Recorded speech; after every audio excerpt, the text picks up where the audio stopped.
hatunganijwe indwi yahariwe abarundi baba mu mahanga diaspora mu rurimi rw'igifaransa ku civugo jewe nk'umurundi nkorera mu mahanga nokora iki kugira nterere mu gushika ku mbona kazoza y'ibihumbi 2040 n'ibihumbi 2060. Ibikorwa vyo kugurura iyo ndwi bikaba vyatangujwe n'umukuru w'igihugu c'u Burundi Evariste Ndayishimiye mu ntara ya Kayanza. Umukuru w'igihugu c'u Burundi Evariste Ndayishimiye aratera intege abarundi baba mu mahanga ku bikorwa vy'iterambere bariko bararangurira mu gihugu c'u Burundi, agatera kamo abandi barundi baba mu makungu bataraza gukora imigambi y'iterambere mu gihugu c'u Burundi kuza gufasha guteza imbere igihugu. Urazi nk'ikintu kinezera uno munsi iyo mbonye ko umurundi yitwa umurundi ngira akanyama kuko bwa mbere nkeneye resources zimene resources zimene y'igihugu niyo nimero 1 nagiye bazoguhenda nta muntu numwe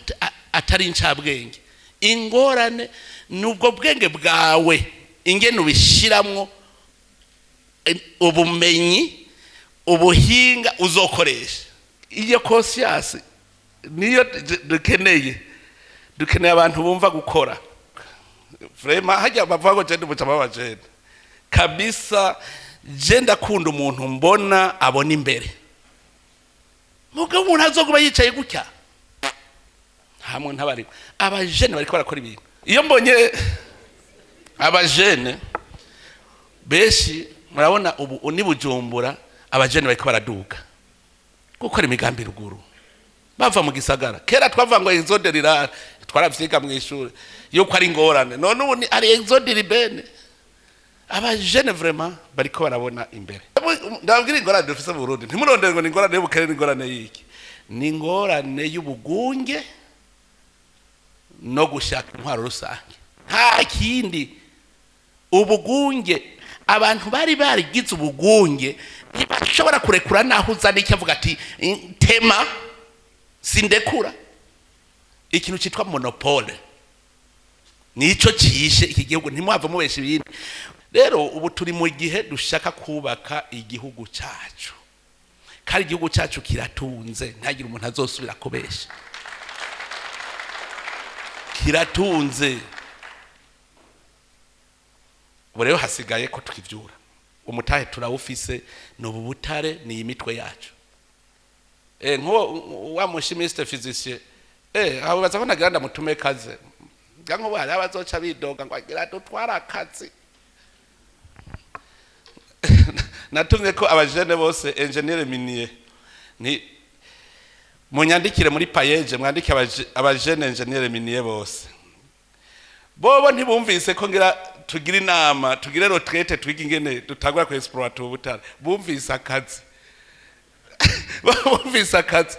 Najuranye bukago mbere naho ntize ivyo butare ngo nize bisa n'ivyo buragize science de l'environnement ari babibwiye gutyo. Nega nama nishaka yuko tuzogira retraite hanyuma twige, kuko nimwe mubizi twige ingene ubutare bwacu buturamira. Kandi ndazi ko Imana yaje kugurura igihugu cy'u Burundi byaraheze bugi ikintu kigiye ahabona kiba gihetse. Ajya je tuzoja hamwe n'abajene engineer minier twicare hamwe dupanja karere ico bitare gupaka karere n'ico gushika mbone Uburundi parumwa bo exporta omwe ikontenere 20 z'ubutare. Kandi abajene bazobikora kabisa. Mugurumva abo bace bumva job nabwiye erega muzohembwa mu nyuma, none samara tugiye kurode tuntu nyurumva nabo ntibazoba bariko baruhira ubusa. Le produit twirose tugashora, none agahimbaza musyi ari ngora. Rero je ndifuza ko ubutare bw'iwacu butokwimbwa n'abanyamahanga, bwimbwe n'abarundi nyine. None rero tubanze dutegere ico tubura numero 1 ni conscience. Twikritike, twemere twebwe nyene twinegure kugira ngo dukire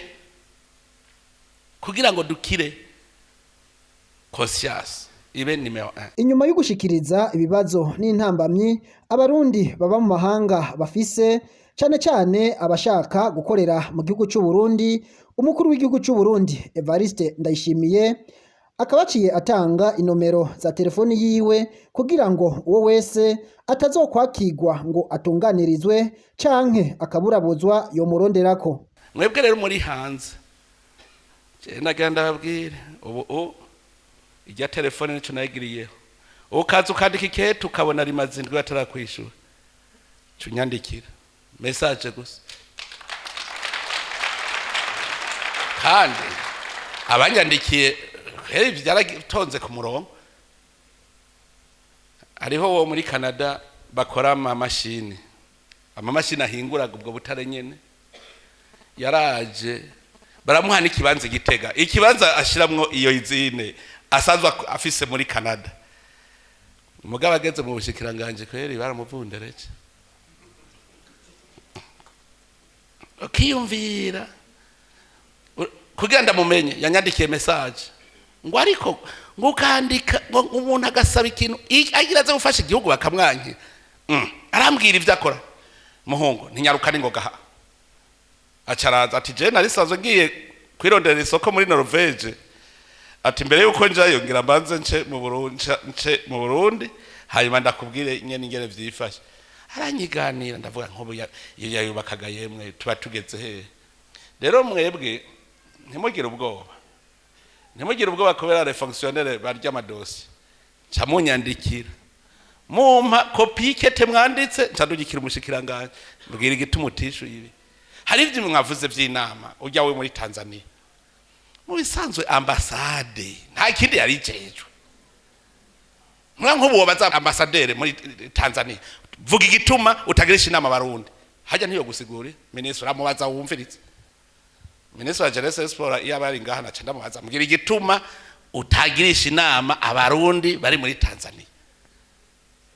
None hari kindi ajejwe no ambassadeur hari ico bita obligation de protéger umurundi umuproteja igihugu cyose arimwo.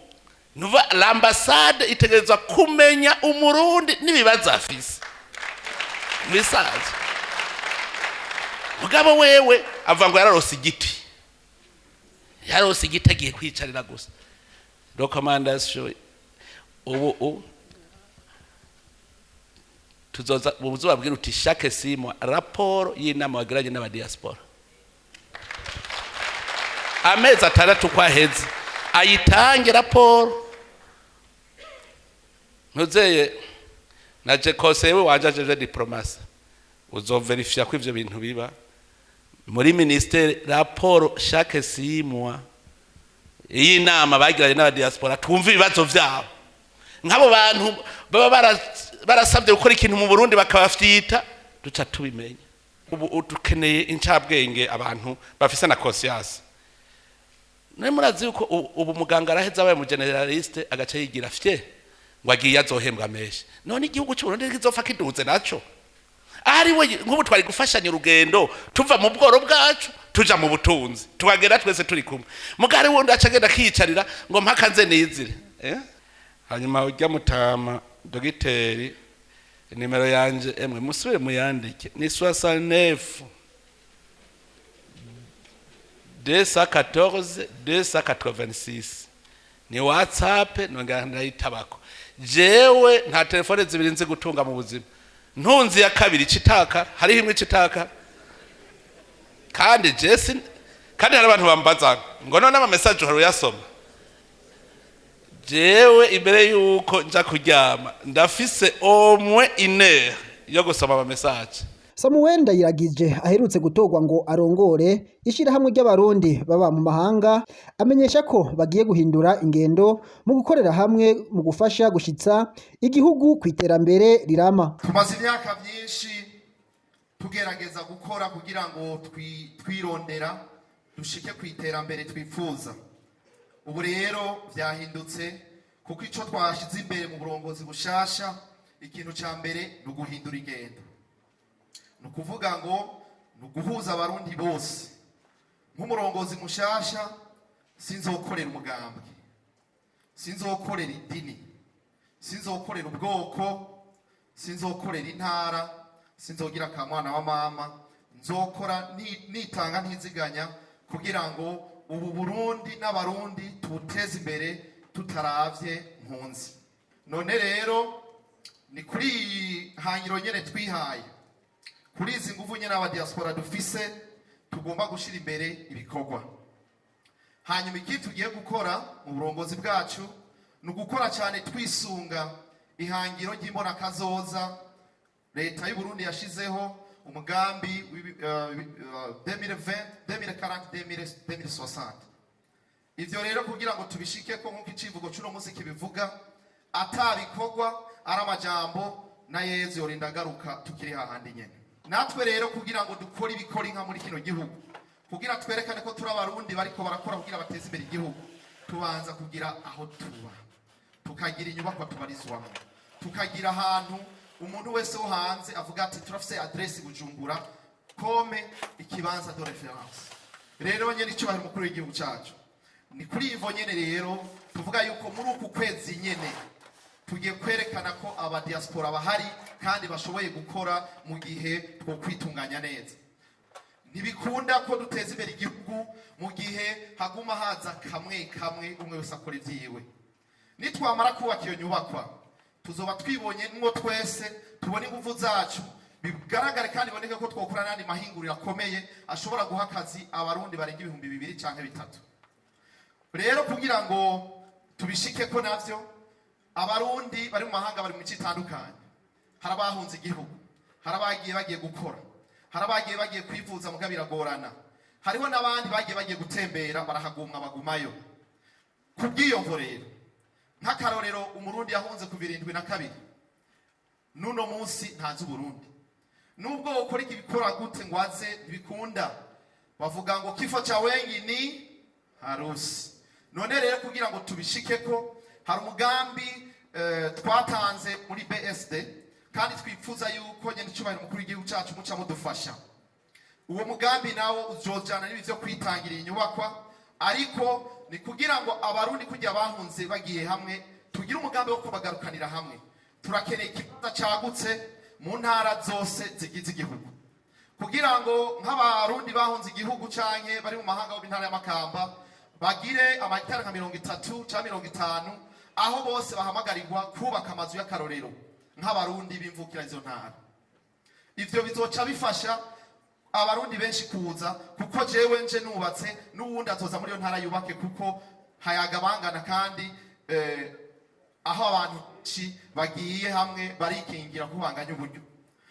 Ni kuri iyo mvo rero ndangirije ko saba nyiricubahiro mukuru w'igihugu cacu ko muri imigambi yose dufise muduha ikibanza.